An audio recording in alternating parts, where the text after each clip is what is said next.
পেশেন্সটা বলা হয়, ধৈর্যের রেখা বলা হয়। অনেকের কিছু কিছু লোকের ক্ষেত্রে কিন্তু দেখা যায় এই রেখাটা থাকলে কিন্তু পুত্র প্রাপ্তি হয়। Mind it. রিং এর মতো হয় রেখাটা। হ্যাঁ, হালকা হতে পারে, চাঁদের মতো হতে পারে, অর্ধচন্দ্র হতে পারে।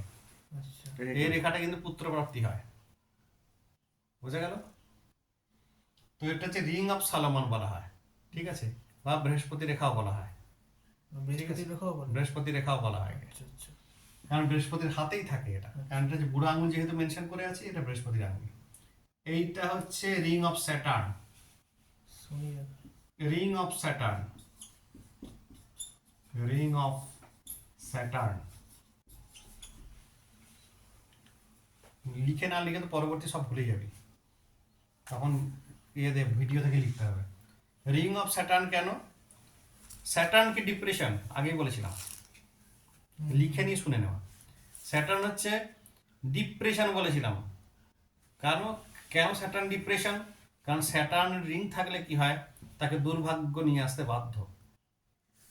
আমি এরকম একটা প্র্যাকটিক্যাল হাত দেখেছিলাম কয়েকটার মধ্যে, আমি একটা বলছি উদাহরণ, নাম বলছি না।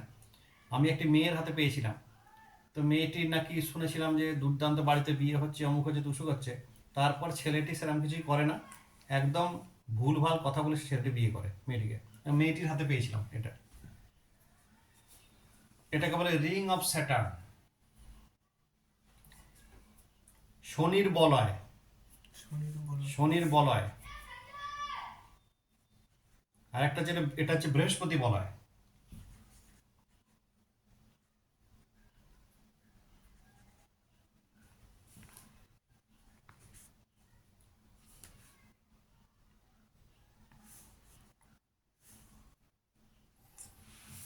বৃহস্পতি বলয়।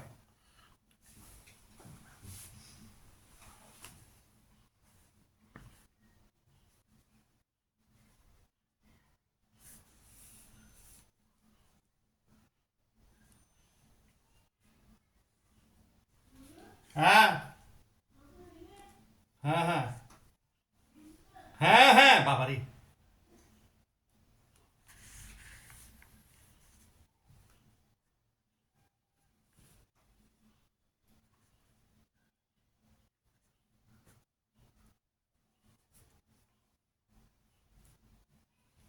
এরপরে আসি ম্যারেজ লাইন।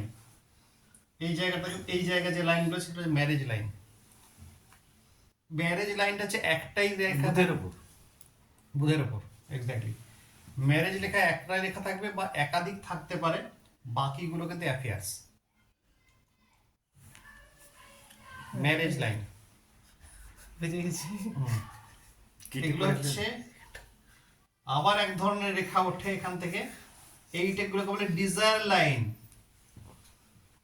শুক্রের উপরে আসবে এটা। হ্যাঁ, এটাকে বলে ডিজায়ার লাইন। যার থার্ড হাউস খুব ভালো হয়, এই এই রেখাগুলো তখন আসবে। লগ্নের থার্ড হাউসের সঙ্গে কানেক্টেড এরা।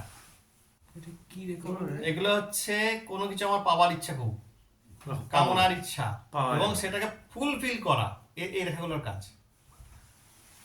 পরে পরে পরে মানে হচ্ছে শুক্রের জায়গাটা। শুক্র রেখাও তো বলা যেতে পারে। শুক্র রেখা বলা যাবে তো। তো ঘটনা হচ্ছে এগুলোকে ডিজায়ার লাইন বলে, ইচ্ছা রেখা বলা হয়, চাহিদা রেখা বলা হয়। তো ডিজায়ার লাইন লিখবো না শুক্র রেখা লিখবো? একই ব্যাপার। একই ব্যাপার। শুক্রের উপর আড়ি রেখা বলা হয় এটাকে, বা চাহিদা রেখা বলা হয় একে। এগুলো কখনো কখনো মানুষের জীবনে যে চাহিদাগুলো থাকে সেগুলোকে শো করে, ঠিক আছে। তো সেই শো করতে গিয়ে এরা বলে যে হ্যাঁ, তুমি যদি এই কাজটা করো, এই পরিশ্রমটা করো, তাহলে আমি তোমাকে পূরণ করতে পারি, ঠিক আছে। আর একটা রেখা বেরোয়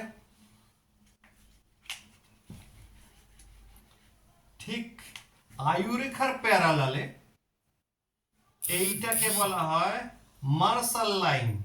এটা আয়ুরেখার প্যারালালে থাকে। এইটাকে এক অদ্ভুত ক্ষমতার সম্পন্ন রেখা, এটাকে দৈবী আশীর্বাদ বলা হয়। দৈবী আশীর্বাদ বলা হয়, আশীর্বাদ বলা হয়। বিরাট রোগ থেকে তাকে বাঁচিয়ে দিতে পারে।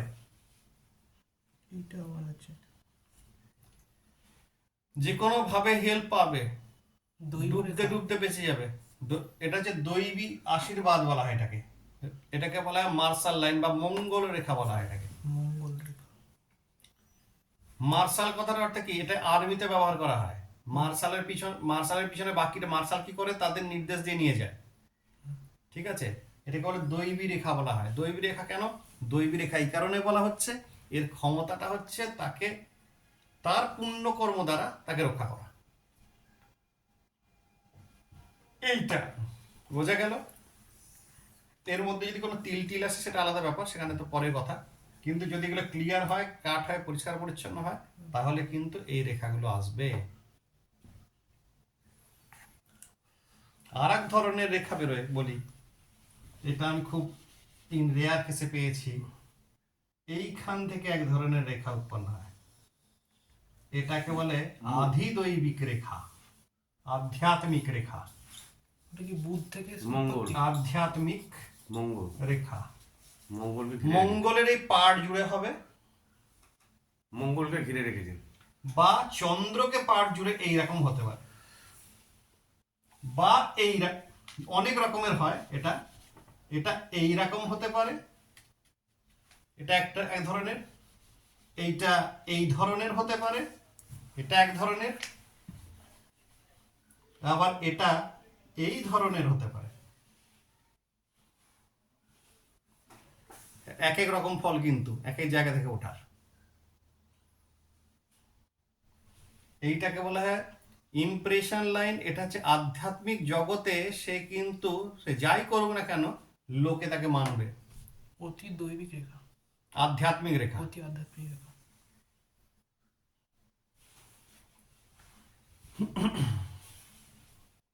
এটা কিন্তু মানবে তাকে।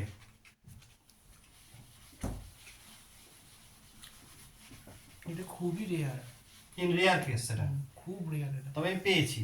হুম। এটাই প্র্যাকটিক্যাল করতে গিয়ে আমি কিন্তু ঘটনাটা দেখেছি।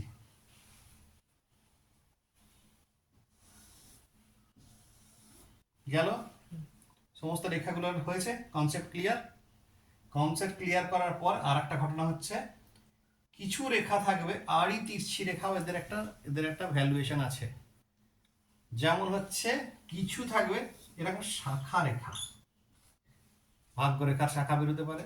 হ্যাঁ, ঠিক আছে, এই শাখাগুলো কিন্তু বিশেষ কার্য করে। ভাগ্যরেখার শাখা। ভাগ্যরেখার শাখা, যে কোনো রেখার শাখা কিন্তু একটা দুর্দান্ত ঘটনা তৈরি করতে পারে, ঘটনার মোড় পরিবর্তন করে দিতে পারে। ভালো হতে পারে, খারাপ হতে পারে। কোন দিকে উঠছে, কোন দিকে যাচ্ছে, এটা কিন্তু ইম্পর্টেন্ট।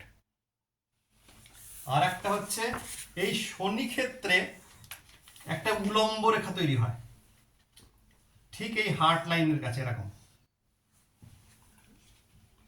এইটাকে বলা হয় শনি, এটাকে শনি রেখা বলা হয়, শনি রেখা বলা হয়। আচ্ছা। এইটা হচ্ছে শনির বলয় রেখা, এটা হচ্ছে শনি রেখা।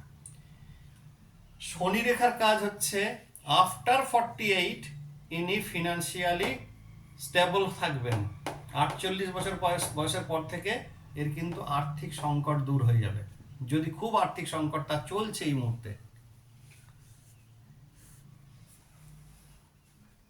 এই গোটাটা ঘিরে না, এই একটাই রেখা থাকবে, শনির বলয় রেখা, এটা শনি রেখা।